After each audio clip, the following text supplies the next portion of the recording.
You know the feeling. You're scrolling, maybe on your lunch break, maybe a little too late at night. You see a post that makes your blood boil, and you can't help but click. You see a cute video, you smash that like button. But have you ever really stopped to think about who, or what, is making those choices for you? Turns out there's this incredibly powerful force shaping every single thing you see. So let's pull back the curtain and find out what's really going on behind your screen. Look, I know it's a pretty intense question, but it's also the exact question researchers are digging into right now. Is all the frustration and division we feel online just an accident, or is it actually a feature of the system itself? To even begin to answer that, we first have to understand the fundamental goal of your feed. Because it's not just some random collage of posts. Oh no, it has a very specific and honestly a very powerful objective. So what is this algorithm we keep hearing about? Well, at its core, it's basically a prediction engine. It's watching everything you do, every like, every share, every comment, even how long your thumb hovers over a video to guess what will keep you hooked. The longer you stay, the more ads you see, and, well, that's the business model.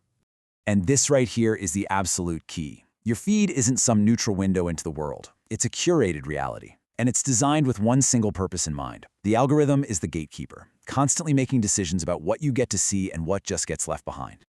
But here's where things get complicated. Think of it like a buffet. You know you should probably go for the salad. That's what you value, right? Healthy choices. But that dessert table filled with all the sugary, high-calorie treats, it is just so much more tempting. So you grab the cake. Well, your feed is that dessert table, and every click is a signal to the algorithm to just bring you more cake.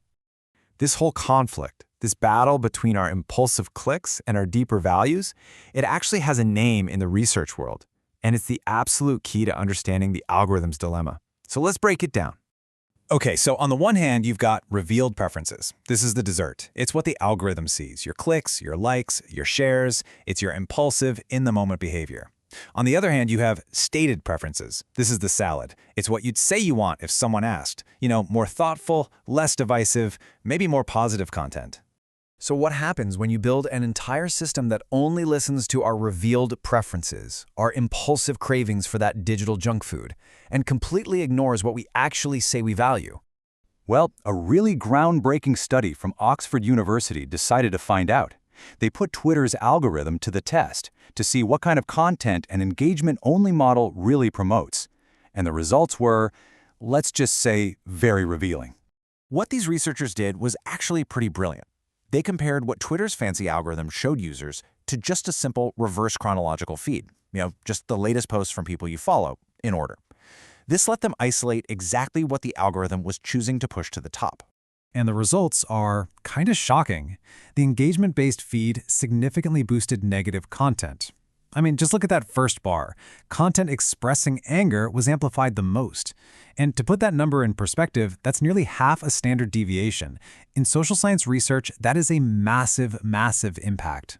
And the effect on people was clear. Users actually reported feeling worse about people they disagreed with politically. But here's the real kicker. The study found that the algorithm was serving up all this political content that users themselves said they didn't want to see.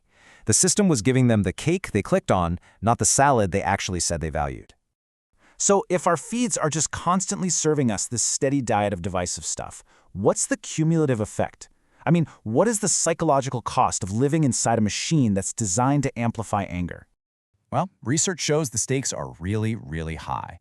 This constant exposure to conflict and, those perfectly curated posts, it triggers something called upward social comparison, where we're always measuring our messy lives against someone else's highlight reel.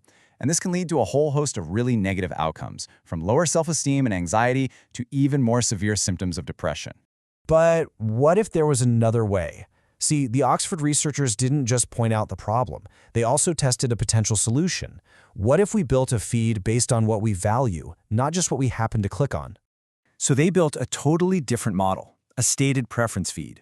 The idea is actually pretty simple.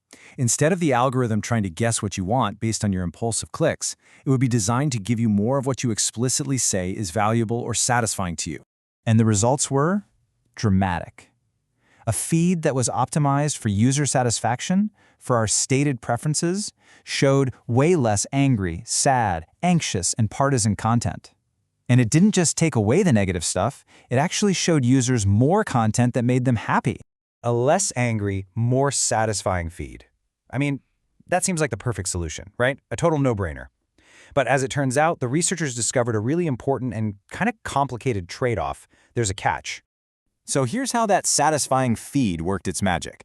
To make people happier, it dramatically cut down on the amount of content users saw from their political outgroup, from people they tend to disagree with.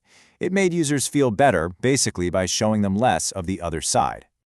And this leads us directly to this concept you've probably heard of, the filter bubble. By trying to make us more satisfied, this alternate algorithm risks putting us into a state of, well, intellectual isolation, where we only ever hear voices that confirm what we already believe. And this brings us right to the heart of the algorithm's dilemma. It is not a simple choice between a bad feed and a good feed. It's a choice between two very different and, frankly, very flawed versions of our online world. So here's the trade-off, laid out as plainly as possible. The current model, the engagement-based one, is fantastic at keeping our attention, but the cost is a more angry and divided online world. The alternative, the satisfaction-based one, it feels better day to day, but it achieves that peace by basically walling us off from opposing views, which just reinforces our own biases.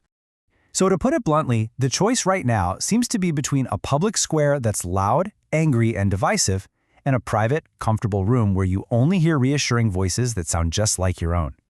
Ultimately, this research forces all of us to ask a really fundamental question. Do we want a feed that acts as a mirror, just showing us a perfect reflection of our own beliefs? Or do we want it to be a window, one that shows us the entire, messy, complicated world outside, even the parts that make us angry? The answer to that question? Well, it's going to define the future of how we all connect with each other.